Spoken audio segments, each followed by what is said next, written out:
यानी अगर किसी की हत्या करनी है तो उसके सारे तौर तरीके छुपकर बनाए जाते हैं, योजना छुपकर बनाई जाती है, प्लानिंग छुपकर बनाया जाता है, उसके लिए हथियार का उपयोग छुपकर किया जाता है।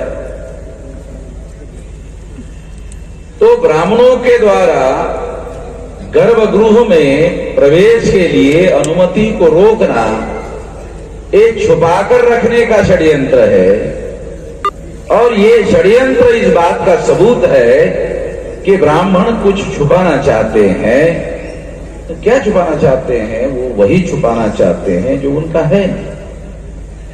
और इसका संबंध जो है बुद्ध के साथ में।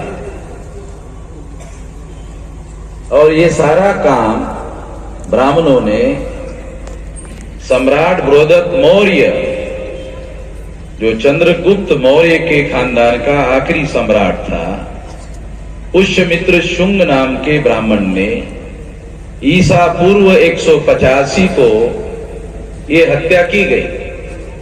बौद्ध सम्राट पुष्यमित्र शुंग, इसी सम्राट बृहदत्त मौर्य की पुष्यमित्र शुंग नाम के ब्राह्मणों ने हत्या की। और हत्या करने के बाद ही ये सारा जो मैंने पहले बताया ये करने का इतिहास है। ऐसा नहीं है कि शुंगों का राज जो है ज्यादा देर चला। शुंगों का राज ज्यादा देर नहीं चला। जो मौर्य साम्राज्य का अगर भारत का नक्शा देखो तो ये अफगानिस्तान तक फैला हुआ है। बहुत सारे जो अभिमानी बौद्ध है, जिनको बौद्ध होने का अभिमान है, गर्व है, होना चाहिए, मगर अभिमान और गर्व रखने वाले लोगों को उनका इतिहास जरूर मालूम होना चाहिए। कान से सुनो ना, कान से आप सुनकर हैरान हो जाओगे। वीडियो बना रहा हूं। बौद्धों की सबसे बड़ी यूनिवर्सिटी तक्षशिला पाकिस्तान में। मुझे नहीं लगता गर्व से अपने को बौद्ध कहने वाले जो लोग हैं उनको पता है। नालंदा, विक्रमशिला इधर भारत में है, मगर तक्षशिला जो है वो पाकिस्तान में। क्यों है? क्योंकि सारा का सारा पाकिस्तान बुद्धिस्ट था। सारा उससे आगे जो अफगानिस्तान है वो बुद्धिस्ट था।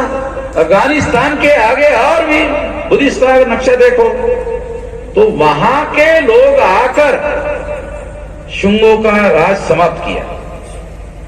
इतिहास अगर पढ़ो तो आपको डॉक्यूमेंट्री एविडेंस मिलेगा कि वहां के लोग आए, जब उनको पता चला, आकर उन्होंने शुंगों का राज समाप्त किया।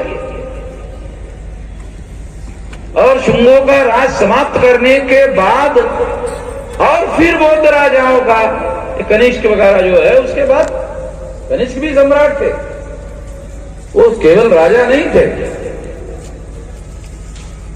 राजाओं का राजा होता है उसको सम्राट बोलते हैं। राजा और सम्राट में क्या फर्क है, थोड़ा सा ये भी हमारे लोगों को समझ में आना चाहिए। जो राजाओं का राजा होता है वो सम्राट होता है। सम्राट और राजा का फर्क ये है। तो मैं आप लोगों को जो बात समझाना चाहता हूं, ये सारी विरासत, ये जो मद्रास हाईकोर्ट ने जो निर्णय दिया, अरे तो ये लैंडमार्क जजमेंट है। ये इतना बड़ा फंडामेंटल जजमेंट है कि अगर मद्रास हाईकोर्ट के जजमेंट को प्रेसिडेंट माना जाए, नजीर, प्रेसिडेंट का मतलब है नजीर माना जाए, तो सारे देश भर के जो बड़े बड़े मंदिर है, अगर छानबीन किया जाए तो वो सारे के सारे बुद्धिस्ट लोगों के आपको दिखाई देंगे। ब्राह्मणों को क्या है? ब्राह्मण तो विदेशी है, वो यहां का मूल्यवासी नहीं है। सुनो, दिमाग में जाने दो।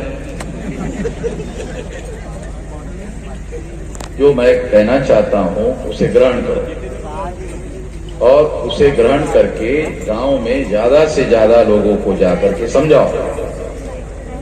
हमारा जो तरीका है, हम जो आपको समझा रहे हैं, वो कोई काल्पनिक बातें नहीं है, हिस्टोरिकल फैक्ट है। और किसी ब्राह्मण ने जो आज तक मैं कह रहा हूं कि ये गलत है नहीं कहा अभी तक। किसी ब्राह्मण के पास इतनी योग्यता नहीं है कि वो मोहम्मद बिन इस्लाम की बातों को गलत साबित कर दे, क्योंकि मैं कोई बात बगैर सबूतों के नहीं बोलता हूं। तो इसलिए मैं आप लोगों को जो बता रहा हूं वो बहुत महत्वपूर्ण बात है। अगर सारे देश की विरासत इस देश के मूल्यवासियों की है, थोड़ा सा ये मूल्यवासी वाला